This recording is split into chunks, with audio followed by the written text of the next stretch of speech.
The small stalls of a local market overflowed with everyday goods, overflowing with fruits, vegetables, and simple fabrics. Safria walked through the stalls, feeling the sun's heat reflected off the wooden surfaces and observing the constant exchanges of money. A scent of spices hung in the air, mingling with the murmur of voices haggling over prices. She stopped in front of a stall of cracked ceramics, her fingers brushing the edge of a faded blue vase. The object seemed to vibrate slightly, as if echoing a distant energy. Further on, a local merchant was selling an abundance of rice at an extremely low price. Darim approached to investigate, his eyes narrowed beneath his worn hat. "It seems he's trying to get rid of it all quickly," he said, his voice low, cutting through the market's buzz. Safria agreed, noticing the grains gleaming under the sunlight, as if coated in a thin layer of metallic dust.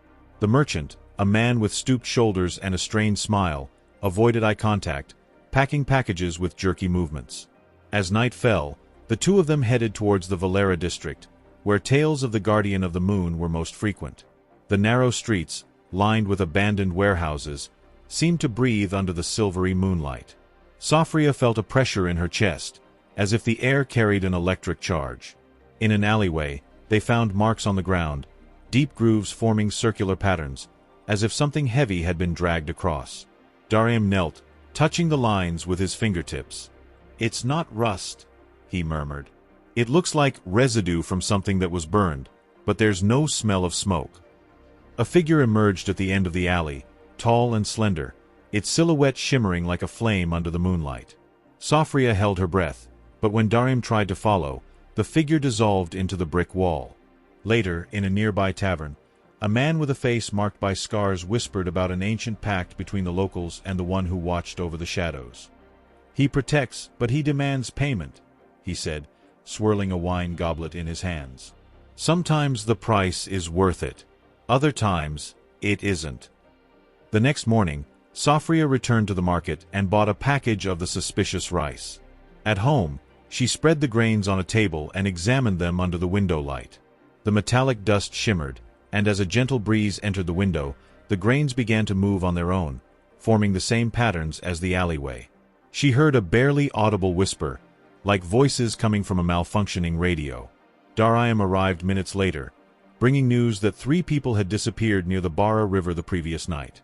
All carried packages identical to the one Safria was now examining. The moon rose again, and they walked to the riverbank, where the water reflected the light like a fractured mirror. The Guardian appeared suddenly, his form oscillating between solid and translucent. He had no defined face, only a clear spot where eyes should have been. He extended a hand, or something resembling a hand, and touched the water. Immediately, the current stopped, frozen in a suspended wave in time. "He's showing us something," whispered Safria, realizing that the grains of rice in her pocket vibrated in sync with the river's pulse. Darim scooped up a handful and threw it into the still water. They sank quickly, but at the bottom, they formed a fleeting image: a submerged city, moss-covered towers, empty streets. Before they could understand, the Guardian vanished, and the water resumed flowing, carrying the grains away. The next morning, the market was empty, the stalls dismantled as if they had never existed. Only the blue vase remained on the ceramic stall, now broken in half, with a single shimmering seed inside. The seed pulsed like a trapped star. Safria wrapped it in a piece of faded cloth and tucked it into her pocket, feeling its warmth penetrate the fabric. Darim suggested planting it in the abandoned garden behind the house, where the soil still held marks of ancient roots. While digging, they found a corroded metal plate with inscriptions in an unknown language, the grooves filled with a black substance that seemed to breathe.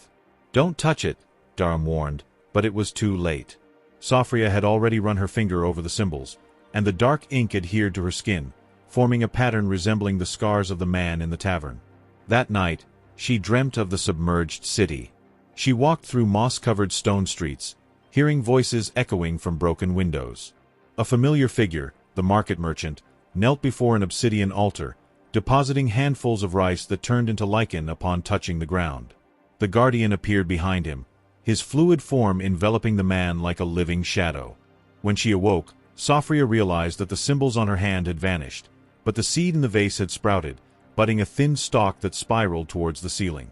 Daraim decided to investigate the Bara River during the day, convinced that the image of the submerged city was not an illusion. They found an elderly fisherman who told tales of portals in the water, places where the river seemed denser, like liquid glass. "That's where the missing ones go," he said, pointing to an area where the current formed perfect eddies. "But sometimes something comes here."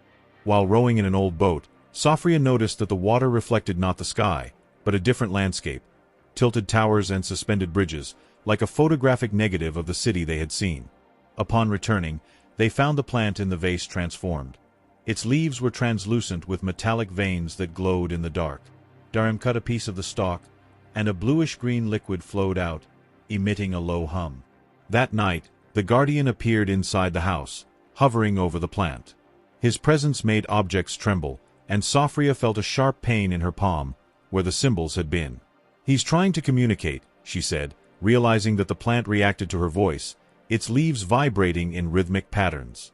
In the reopened market, a new merchant sold stone amulets with the same shape as the seed.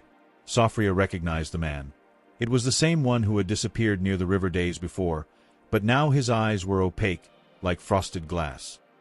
He offered an amulet to Daraim, who refused, noticing that the veins of the object pulsed in sync with the plant at home. "Payment must be made," the man insisted, his voice monotonous and devoid of inflection. "The guardian always collects." Later, while examining old maps of the region, they found references to a lunar agreement between the early settlers and an entity described as the guardian of the tides. A passage mentioned that food offerings were left on the riverbanks during the full moon, but the practice ceased after a catastrophic flood. Safria connected the dots. The metallic rice, the disappearances, and the plant were part of an ancient cycle now corrupted. "He isn't protecting the city," she concluded. "He's trying to repair something we broke." The following night, they took the plant to the eddies. The guardian appeared immediately, his form merging with the water. Daraim dipped his hand into the river, feeling the current stop again, and placed the plant on the surface.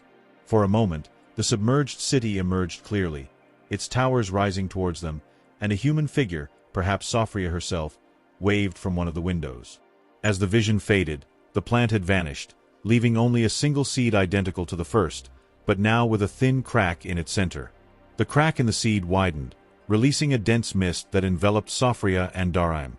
The riverbank disappeared, replaced by a distorted version of the submerged city, where the streets seemed made of solid shadows and the air smelled of ozone. The guardian walked before them, his form now more defined, pale light-sculpted human features, hands that seemed made of frozen water.